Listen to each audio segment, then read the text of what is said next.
Hola chiquillos.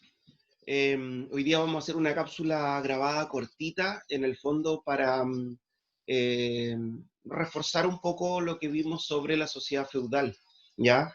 Ustedes hicieron un trabajo sobre el feudalismo donde reunieron información en una ficha que después revisamos, discutimos las dudas en el horario chat, pero hoy día en el fondo vamos a utilizar un poquito lo que dice el libro para principalmente explicar esta estructura de sociedad estamental, que está dividida por estamentos y los distintos grupos que participaban de esos estamentos, ¿ya? Ahora, esto es importante, chiquillos, porque esta estructura de sociedad estamental se va a mantener hasta el siglo XIX y va a ser uno de los factores de por qué se va a generar la Revolución Francesa, o sea, de allí la importancia. Acuérdense que estamos hablando del feudalismo aproximadamente, como ustedes mismos lo pusieron en la ficha, desde el siglo IX hasta el siglo XIII después de Cristo, ¿ya? Y la Revolución Francesa es de finales del siglo XVIII, ¿ya? Para que vean más o menos cómo esta estructura de sociedad feudal se va a mantener en el tiempo, por tanto es importante analizarla. Voy a compartirles pantalla, chiquillos. Voy a compartirles pantalla para que veamos lo que nos plantea el libro SM en la página 198 y 199 sobre esta sociedad feudal. Cuando uno parte leyendo, chiquillos, y eso es una de las cosas que les quiero explicar, dice el feudo y la sociedad feudal, dice, la fragmentación del poder político fue acompañada por el declive de la vida urbana. Ya, aquí hay un punto importante. Una de las características que tiene el feudalismo desde la perspectiva política es la particularización, la división, la atomización del poder político. Porque si antes el poder político estaba en manos del rey o emperador, hoy día está diseminado, dividido en el poder que tienen, disculpen, varios señores feudales.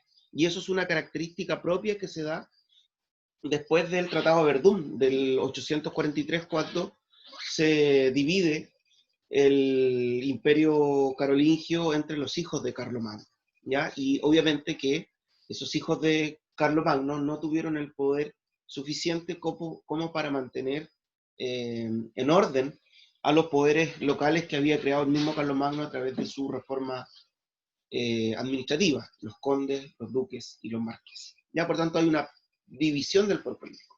Y esa división del poder político va asociada también con un declive de la vida urbana. Y aquí hay un punto importante, chiquillos. La sociedad feudal se caracteriza por ser una sociedad rural. Las relaciones de vida ocurren mayoritariamente en el mundo del campo, no en la urbe, no en la ciudad.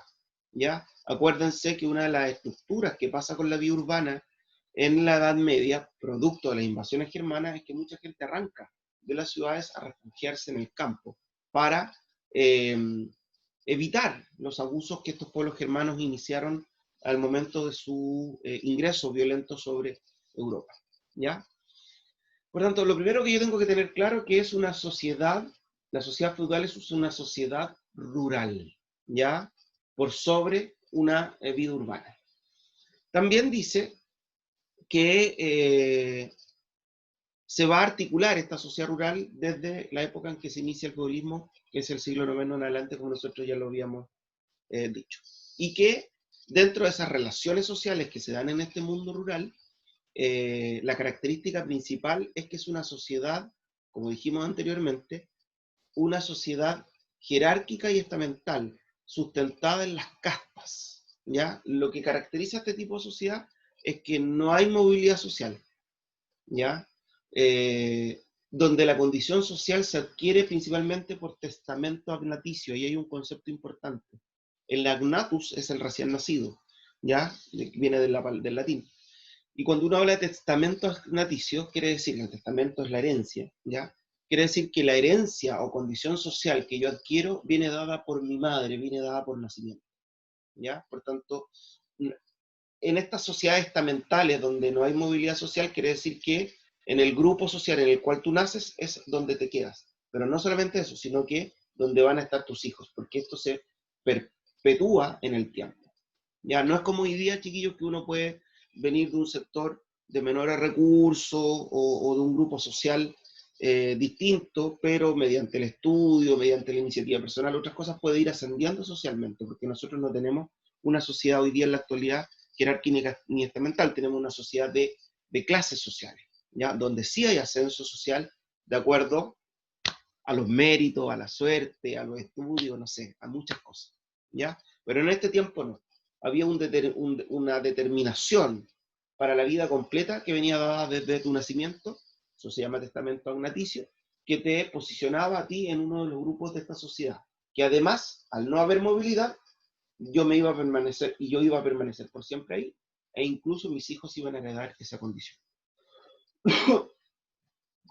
Ahora, es aquí, chiquillos, donde está la clave fundamental de lo que yo quiero que revisemos hoy día, ¿ya? Y que tiene que ver con la estructura de la sociedad feudal. Si ustedes se dan cuenta, ahí está la jerarquía, ¿ya? La jerarquía, y está graficado, es muy bueno el dibujo que propone la editorial por el hecho de que en el fondo lo grafica, esta pirámide social lo grafica en el castillo feudal. Acuérdense que la base del feudo, del feudalismo, es el feudo, que es la tierra, y la capacidad señorial que tiene el señor feudal, valga la redundancia, de tener dominio sobre el territorio, pero también sobre las personas de ese territorio. ¿Ya? Por eso que hablamos de este señor feudal, el que reúne el feudo y la capacidad del señorío, como lo vimos también en los distintos tipos de relaciones que allí se van a establecer. Cómo es el sistema de vasallaje y cómo es el sistema de servidumbre, ¿ya? Que desde el siglo XI va a pasar a constituir en la mayoría de los feudos el sistema de siervos de la guerra, ¿ya? Ahora, esta estructura de la sociedad feudal tenía en la base, o sea, perdón, tenía en la cúspide a la alta nobleza. ¿Quiénes componían esta alta nobleza? La familia real y los señores más importantes, y que obviamente ocupaban los altos cargos políticos militares en la corte del rey, ¿ya? O sea, estaba la familia real y los señores feudales más importantes que estaban en el fondo participando de la toma de decisiones de este monarca. En este mismo grupo, ¿cierto? Está el alto clero, ¿ok? Que son, cuando hablamos de clero hablamos de los sacerdotes, y no olvidar, chiquillos, que en este tiempo los sacerdotes juegan un rol muy importante, ¿ya? Nosotros hicimos una clase específicamente sobre el rol de la iglesia y hablamos de la función de los monjes principalmente, como grandes evangelizadores, educadores, con transcriptores de las obras clásicas, ¿cierto? Cuidadores del latín, reformadores, entre otras cosas, ¿ya? Pero dentro de este alto clero están principalmente todas las altas jerarquías de la Iglesia Católica encabezadas por el Papa, ¿ya? Acuérdense que una de las cosas importantes que ocurren dentro de la historia de la Iglesia en la Edad Media es la articulación de la jerarquía eclesial. En un siguiente eslabón, chiquillo, está la baja nobleza, que está compuesta por vasallos que ejercían funciones administrativas y de defensa. Ya acuérdense que los vasallos tienen una relación con el señor feudal, como la vimos en clase, que es una relación de dependencia recíproca, ¿ya? Acuérdense que la ceremonia con la que se instituye el vasallaje tiene todo un ritual que tiene que ver con los compromisos que adquiere el vasallo hacia su señor feudal y los compromisos que adquiere el señor feudal con su vasallo. Por eso se habla de reciprocidad. Por ello, los vasallos están en un nivel intermedio de esta pirámide jerárquica y estamental, ¿ya? Y acompañando a esta baja nobleza está el bajo clero, que cumplía las labores religiosas, educativas y culturales que anteriormente también describían. Después de ese segundo grupo estaba lo que vamos a denominar el estado llano, ¿ya? Que va a estar compuesto por los artesanos y los campesinos. Todavía no aparece el grupo social burgués que se va a sumar desde el renacer urbano y comercial de la Baja Edad Media, ¿ya? Pero hasta acá tenemos los artesanos y los campesinos, que son los que viven en la villa, de alguna otra manera, que tienen que pagarle impuestos al señor feudal para el mantenimiento de la vida de estos grupos superiores, ¿ya? Los artesanos confeccionaban las herramientas para el trabajo y otros bienes de uso cotidiano como la ropa, mientras que los campesinos libres podían arrendar tierras al señor feudal a cambio de un tributo o trabajo, ¿ya? De un pago de impuestos, ¿ok?